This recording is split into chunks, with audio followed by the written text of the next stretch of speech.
श्री स्वामी समर्थ मंडळी, येणाऱ्या 19 तारखेला रक्षाबंधन आहे आणि रक्षाबंधनच्या दिवशी प्रत्येक बहिणीला असं वाटतं की आपल्या भावाच्या आयुष्यामध्ये कधीही कोणतेही संकट, दुःख आणि कुणाचीही वाईट नजर नाही लागू.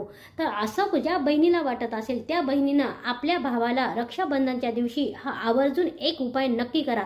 आपल्या भावाला, आपल्या भावाच्या कामामध्ये, व्यवसायामध्ये, नोकरीमध्ये, जो काही बिझनेस करत असेल त्याच्यामध्ये जर कुठलीही नजर लागली असेल, ती नजर कशी उतरावी. तर रक्षाबंधनच्या दिवशी जेव्हा तुम्ही राखी बांधणार भावाला, त्या दिवशी प्रत्येक बहिणीनं आपल्या भावासाठी हा उपाय करून पाहावा.